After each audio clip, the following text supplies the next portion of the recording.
Warahmatullahi wabarakatuh. Perkenalkan, nama saya Mudia. Saya adalah salah satu mahasiswa Universitas Pancasakti Bekasi, jurusan PG PAUD.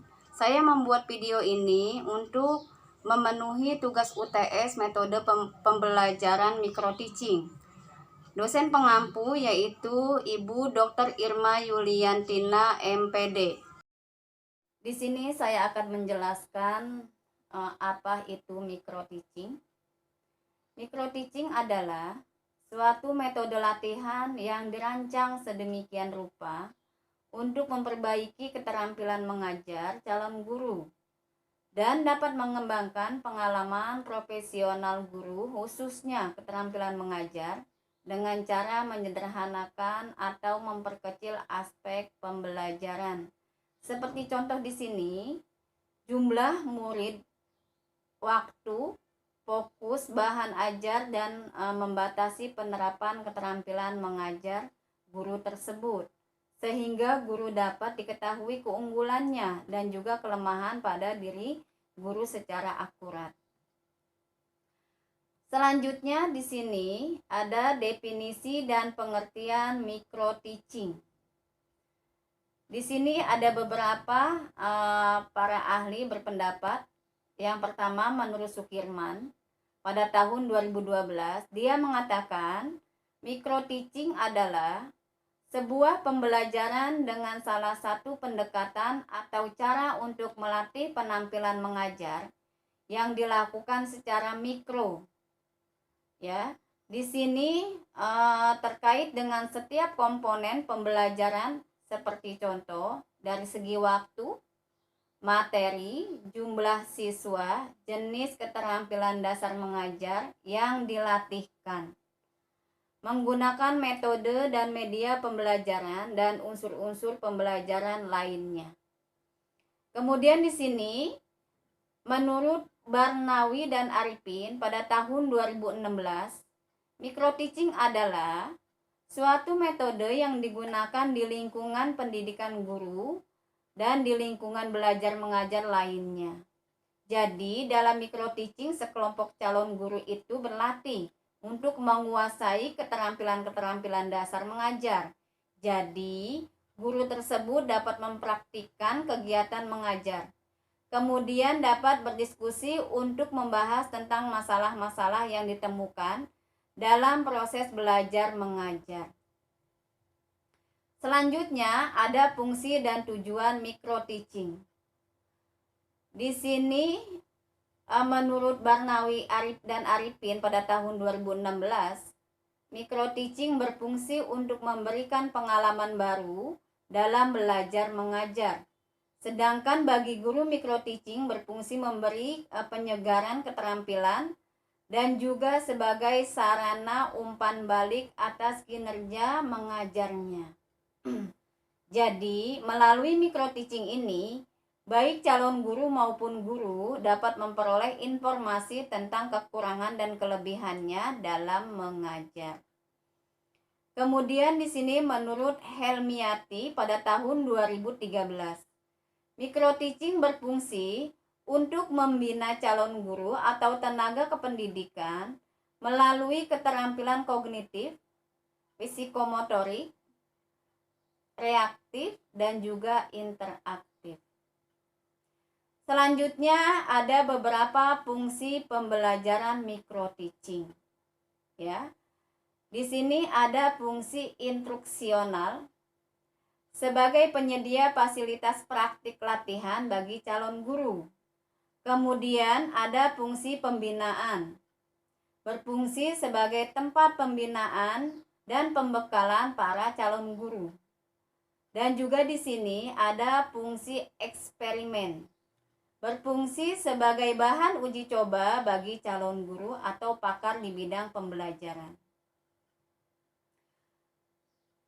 Selanjutnya, di sini tujuan micro teaching adalah untuk membekali atau meningkatkan performance calon guru atau dalam mengadakan kegiatan belajar mengajar melalui latihan, kemudian keterampilan mengajar. Jadi, Di sini micro teaching dapat digunakan untuk mempertemukan antara teori dan praktek pengajaran pada mahasiswa atau calon guru. Selain itu juga micro teaching digunakan untuk menyiapkan calon guru sebelum praktik mengajar di sekolah. Kemudian di sini ada tujuan yang diharapkan dari pembelajaran micro teaching. Yang pertama, di sini dapat membantu calon guru menyesuaikan keterampilan-keterampilan khusus agar dalam latihan tidak mengalami kesulitan. Kemudian dapat meningkatkan taraf kompetensi mengajar bagi calon guru secara bertahap, ya, dengan penguasaan keterampilan-keterampilan yang akhirnya dapat diintegrasikan dalam mengajar dan yang sesungguhnya. Kemudian yang kedua, dalam in-service training bagi guru atau dosen. Di sini diharapkan yang bersangkutan bisa menemukan sendiri kekurangannya dalam mengajar dan usaha memperbaikinya. Kemudian yang ketiga, memberikan kemungkinan dalam latihan pembelajaran mikro agar calon guru itu dapat menguasai keterampilan khusus mengajar, agar dalam keterampilan mengajar tersebut dalam belajar mengajar mantap, terampil, dan juga kompeten. Sebagai penunjang usaha meningkatkan keterampilan, kemampuan, serta efektivitas dan efisien. Kemudian penampilan calon guru atau guru dalam proses belajar mengajar. Selanjutnya di sini ada aspek-aspek dalam micro teaching. Keterampilan membuka dan menutup pembelajaran. Kemudian ada juga keterampilan menjelaskan. Kemudian ada juga di sini keterampilan mengadakan variasi stimulus. Jadi, beberapa aspek tersebut suatu keterampilan guru dalam menggunakan bermacam-macam dalam mengajar untuk memberikan rangsangan kepada siswa agar suasana pembelajaran selalu menarik sehingga siswa bergairah dan juga antusias dalam menerima pembelajaran dan aktivitas belajar mengajar dapat berlangsung secara efektif. Kemudian di sini ada tahapan dalam pembelajaran micro teaching. Ya, di sini yang pertama pengenalan tentang pengajaran mikro. Yang kedua, menyajikan model. Yang ketiga, persiapan mengajar, praktik mengajar, umpan balik atau observasi perekam, persiapan ulang, praktik mengajar ulang, dan juga diskusi umpan balik atau kita sebut dengan observasi perekam. Tahapan micro teaching di sini yang pertama adalah tahap kognitif. Tahap pertama ini mahasiswa atau calon guru dapat membimbing untuk memahami dan mendalami serta memiliki gambaran secara umum.